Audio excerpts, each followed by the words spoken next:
Eu não sou nenhum especialista em religião, tá? Mas eu posso falar as experiências que eu tive. Eu cresci numa igreja com a doutrina bem firme e que não pregava a teologia da prosperidade. Mas a gente acompanha, né? A gente sabe, a gente tá aí na internet e vê muitos pastores multimilionários porque eles pregam que se você der para Deus, né? Der para Deus aquele dinheiro que você tem, que você ganha, aquele carro, você vai receber algo em troca maior, né? Essa é a teologia da prosperidade, que eles ignoram completamente a salvação da sua alma, que é sim pregada em grande maioria das religiões mais sérias, né? E pregam a prosperidade na terra, a riqueza, iPhone, sabe? Tem igreja que tem até área VIP, cara. Isso é loucura, assim, sabe? Do mesmo jeito que essas pessoas fazem isso, tiram um texto extremamente complexo que é a Bíblia, tiram trechos isolados dali e criam essas religiões, essas sub-religiões para benefício próprio.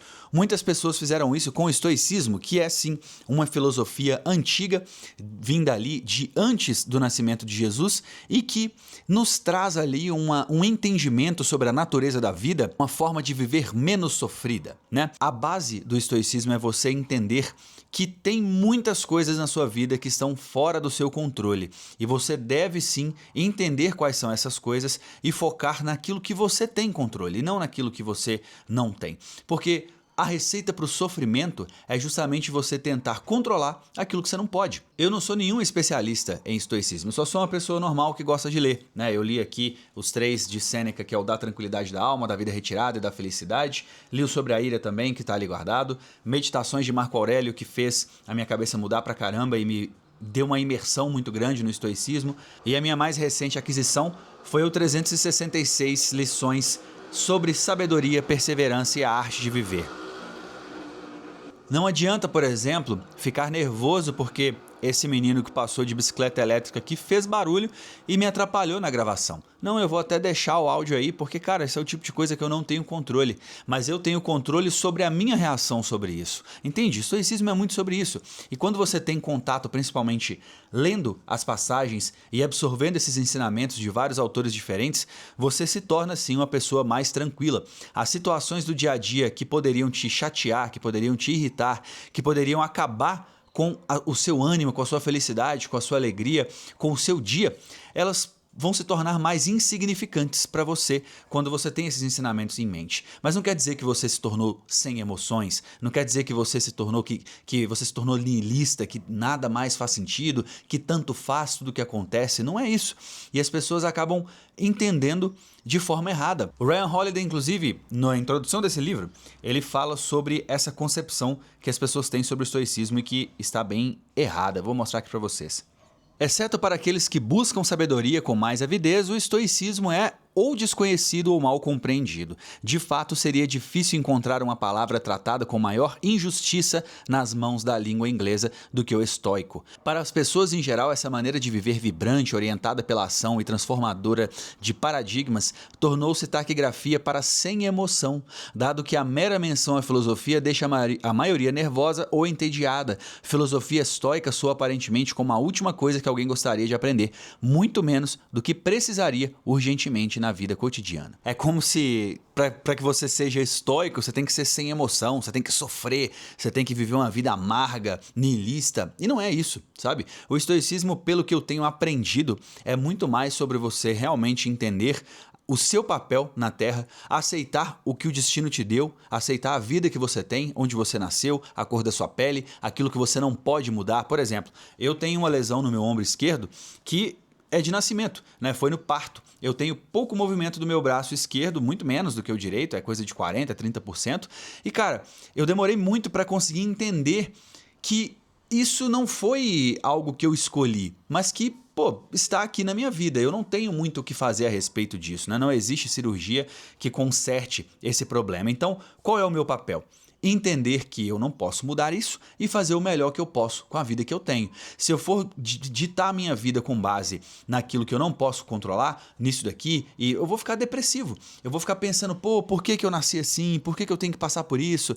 E cara, isso não te ajuda em absolutamente nada. Eu vou dar spoilers de Vinland Saga aqui, tá? Se você não assistiu, pula esse vídeo, termina aqui e vai assistir lá o anime, depois você volta pra ver o que eu vou falar. Porque, cara, o anime é fantástico e Você tem que assistir sem tomar spoiler nenhum. A partir de agora é só conta em risco, hein? O Thorfinn, ele, quando criança, tem que ver o pai dele, que era o maior símbolo de hombridade, morrer na frente dele. Na busca incessante por vingança, ele acaba ficando junto com o cara que matou o próprio pai, para que um dia ele pudesse, ter um duelo com ele ali e vencer e vingar o pai dele. Naquela vida horrorosa que ele viveu junto com aqueles caras, ele acaba se tornando um guerreiro muito forte também, mas não consegue se vingar, porque o cara que matou o pai dele é morto por outra pessoa num jogo político muito mais complexo do que ele poderia compreender, afinal, ele era só um jovem que tinha muita raiva e pouco entendimento sobre o mundo. E o Thorfinn, em meio a toda essa confusão de vingança, de violência, de perda do objetivo de vida, de encontrar um objetivo novamente e conseguir se espelhar no seu pai, de realmente se tornar o guerreiro de verdade, que é aquele que não usa mais a violência, ele se torna um verdadeiro estoico, porque depois de tudo que ele passou, ele consegue, com muita firmeza, seguir um objetivo extremamente nobre, que é construir um mundo sem guerras e sem escravidão em outro lugar, que seria ali em outro continente. Eu tenho até que inclusive terminar esse anime, porque a temporada 2 acabou, mas tem o mangá, que é quando ele realmente vai para Vinland. Eu não sei o que se desdobra lá, mas acredito que o anime passa sim essa visão muito mais estoica de aceitar os acontecimentos da vida e fazer o melhor que você pode com o que lhe é dado. E se a gente traz para nossa realidade, em que a gente vive preocupado e ansioso, preocupado demais com o futuro e às vezes se martelando demais por coisas que a gente viveu no passado, esses ensinamentos são extremamente atemporais. O estoicismo em si, ele vai te dar ferramentas para lidar com os seus dia a dia, com os problemas do seu dia a dia de forma muito mais tranquila. E a gente só consegue absorver de verdade o que é a filosofia estoica lendo e assistindo pessoas que não omitem as obras na hora do conteúdo. E isso é o que eu tenho feito lá no Instagram há mais ou menos uns 4 meses, se eu não me engano, ou um pouco mais na verdade. Eu tenho uma série no Instagram que se chama Interpretando Lições Estoicas para que você não precise. Eu já postei um episódio aqui no YouTube Shorts, mas eu não sei muito bem ainda como fazer esse tipo de conteúdo, se eu vou postar por aqui. Mas lá no Instagram já tem 168 episódios e eu lanço um todos os dias. Todos esses livros que eu mostrei para vocês, eu já passei por eles lá. Eu leio a passagem no episódio do dia, faço a minha interpretação em cima daquilo e passo a minha visão com base naquilo que eu entendi. Mas eu não omito a obra, eu leio para que você também possa ter a sua interpretação da passagem e aí entender a minha visão e comparar com a sua. Se você ficou interessado em aprender um pouco mais sobre estoicismo, eu vou deixar o link desse livro aqui, que o Ryan Holiday é um cara espetacular, é a minha referência hoje de estoicismo. Ele é americano, então se você entende inglês, assista o canal dele, que é o Daily Stoic. E se você quer começar a ler sobre estoicismo, eu indico muito o Diário Estoico, porque ele traz uma introdução sobre o que é a filosofia muito bacana aqui no início do livro, e ele tem 366 lições baseadas em dias. Então cada dia é uma lição específica sobre um tema específico dividido por mês. É um livro introdutório para a filosofia estoica para você que nunca teve contato. Vai ser muito bom, porque se você pega, por exemplo, meditações, se você não tem costume de ler outras coisas, pode ser que você fique um pouco perdido aqui. Mas é por isso mesmo que eu fiz a minha série de vídeos. Ali você vai ter a ajuda de uma pessoa que já tem um pouco mais de experiência e que pode te dar uma perspectiva que às vezes você não tinha sobre uma passagem um pouco mais complexa. Na descrição desse vídeo tem um link direto lá para as minhas outras páginas. Eu espero que esse vídeo tenha pelo menos acendido uma faísca em você para buscar esse conhecimento tão atemporal que é o estoicismo. Eu falo sobre outros assuntos também, sobre outras experiências de vida, então se você gostou, se inscreve aqui no canal que eu posto vídeos toda semana refletindo um pouquinho sobre a vida. Muito obrigado e até semana que vem.